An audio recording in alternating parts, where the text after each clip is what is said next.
पुढचं पाऊल ठरलं तर मग अशा मालिकेतून लोकप्रियतेच्या शिखरावर पोहोचलेली अभिनेत्री म्हणजे जुई गडकरी।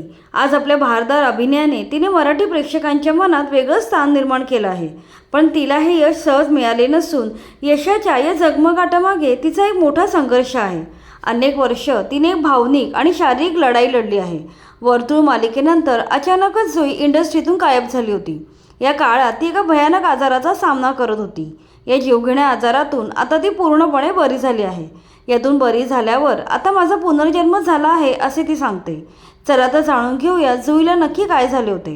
जुईला सुरुवातीला डोकेदुखीचा त्रास सुरू झाला, त्यानंतर वजन वाढायला लागले, मासिक पाळीमध्ये बिघाड झाला, संपूर्ण शरीरात अशक्तपणा जाणवायला लागला, हातपाय दुखायला लागले। अशा लक्षणांनी तिला घेरून टाकले। नक्की आपल्याला काय होतंय हेच तिला समजत नव्हतं। या लक्षणांमागे असलेला मूळ कारणाचं निदान व्हायला खूप वेळ लागला। अनेक चाचण्या उपचार करूनही काही स्पष्ट होत नव्हतं। पण शेवटी तिला रुमेटॉइड आर्थरायटिस हा भयानक आजार असल्याचं निदान झालं। या आजारामध्ये आपल्या शरीरातील रोगप्रतिकारक शक्ती चुकून आपल्या सांध्यांच्या चांगल्या पेशींवर हल्ला करते। त्यामुळे सांधे सुजतात, दुखतात आणि काळानुरूप त्यांची हालचाल मर्यादित होते। हा आजार केवळ सांध्यांपुरताच मर्यादित नसतो, तर डोळे, फुफ्फुसे, हृदय यांवरही परिणाम करू शकतो। महिलांमध्ये तो अधिक प्रमाणात दिसतो। रिपोर्ट आल्यावर डॉक्टरांनी जुईला फिजिओथेरपी घेण्याचा सल्ला दिला। रिपोर्टनुसार तिच्या मणक्याला इजा झाली होती, त्यावर सर्जरी हा उपाय होता। पण तिचे वय कमी असल्यामुळे त्यांनी फिजिओथेरपीवर भर दिला। त्या दरम्यान तिचं वजन 6 किलो वाढलं, भुवया, पापण्यांचे केस गळत होते। डॉक्टरांनी जिम, डान्स, ट्रेकिंग सगळं बंद करायला सांगितलं। जमिनीवर बसायचं नाही, वजन उचलायचं नाही, पळायचं नाही, वाकायचं नाही, ड्राईव्ह करायचं नाही, मणक्याला त्रास होईल अशी कोणतीच गोष्ट करायची नाही अशी तिला सक्त ताकीद देण्यात आली होती। अशा गोष्टीमुळे ती नीट झोपूही शकत नव्हती। कित्येक महिने ती बसूनच झोपत असे। सतत इकडे तिकडे धावणाऱ्या जुईला फक्त स्वस्थ बसून राहणं खूप कठीण गेलं।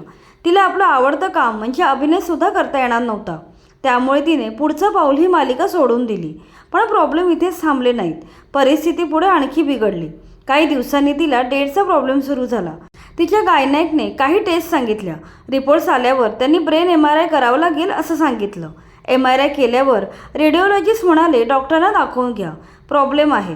MRI मध्ये प्रॉब्लेम आहे म्हटल्यावर तिच्या पायाखालची जमीन सरकली।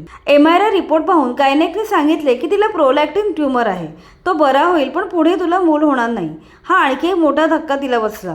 मात्र जुईला माहीत होतं की ही वेळ खचून जाण्याची नाही, मुलाबाळाचे नंतर बघता येईल। मात्र या साऱ्यातून मला पहिले बरे व्हायचं आहे असे तिने मनाशी ठरवले। दुखणं अंगावर झेलत तिने पुन्हा अभिनय करण्यास सुरुवात केली। ट्यूमरची आठवड्याला एक गोळी होती, पण त्या गोळीचे साईड इफेक्ट भरपूर होते। गोळ्यांमुळे सतत मळमळ, चक्कर चालूच असायचे। अशातच ती रोजचं शूटिंग पूर्ण करायची। या काळात फिट राहण्यासाठी डॉक्टरांना विचारून काय काय एक्सरसाइज करता येईल ह्याची माहिती तिने काढली। रोज जमेल तसा व्यायाम सुरू केला। मग तिचे वजन कमी झाले, ब्लड रिपोर्ट्स हळूहळू नॉर्मल यायला लागले। मात्र एक दिवस अचानक तिला चक्कर आली, सगळं गरगर फिरत होतं। ती खूप घाबरली। तिने स्वामी समर्थांचा जप सुरू केला। चमत्कार झाल्यासारखी तिची चक्कर कमी झाली। पुढे अशी चक्कर वारंवार यायला लागली। डॉक्टरांकडे गेल्यावर त्यांनी काही टेस्ट करायला सांगितले। मणक्याच्या त्रासामुळे वर्टिगो एपिसोड्स येत आहेत असे निदान झाले। डॉक्टर म्हणाले, तुम्ही आता जास्त दगदग करता, आता खूप काळजी घ्यायला हवी। या नव्या दुखण्यामुळे ती पुन्हा खचली। तिच्या हालचालींवर पुन्हा बंधनं आली। ट्रीटमेंटसाठी तिला पुण्याला कायरोप्रॅक्टरकडे जावं लागायचं। तिथे तिच्या माने ड्राय निडलिंग केलं जायचं। सुया मानेच्या मसल्समध्ये घालून ब्लड फ्लो स्टिम्युलेट केला जायचा। खूप वेळ ट्रीटमेंट घेऊन ती पूर्णपणे थकून गेली। शेवटी एक दिवस तिने सगळ्या गोळ्या औषधं फेकून दिली। जे होईल ते बघून घेऊ असं तिने आपल्या मनाला सांगितलं। या आजारपणात 6-7 वर्ष गेली। आता पुढचं आयुष्य असं घालवायचं नाही, जे काही होईल त्याचा सामना करायचा। तिने नियमित योगा, शाकाहारी आहार, व्यायाम सुरू केला। त्याचबरोबर नियमित शूटिंगसुद्धा सुरू केलं। शारीरिक श्रमाबरोबरच तिने अध्यात्माचाही आधार घेतला। दर गुरुवारी तिने नियमित गुरुचरित्राचं पारायण सुरू केलं। याविषयी सांगताना जुई म्हणाली, मी दत्त महात्म्यांचं रोज एक पान वाचते आणि पूर्ण तन्मयतेने ते वाचते। मी आजही माझा आजारपण महाराजांच्या पायावर सोडला आहे।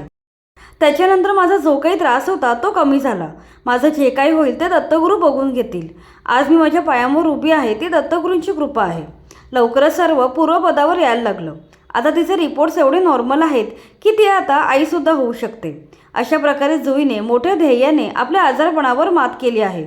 या काळात तिने आजारपणाशी दिलेला लढा सर्वांसाठी खूप प्रेरणादायी आहे. मानसिक, शारीरिक आणि आध्यात्मिक शक्तीने आपण आपल्यावर आलेल्या सर्व संकटांना परतवून लावू शकतो हे तिच्या लढाईकडे पाहिल्यावर अधोरेखित होते. आजारपणातून बरे झाल्यावर जुईने बिग बॉस मराठीमध्ये भाग घेतला. याचबरोबर ती गेले अनेक वर्ष ठरलं तर मग या मालिकेत काम करत आहे.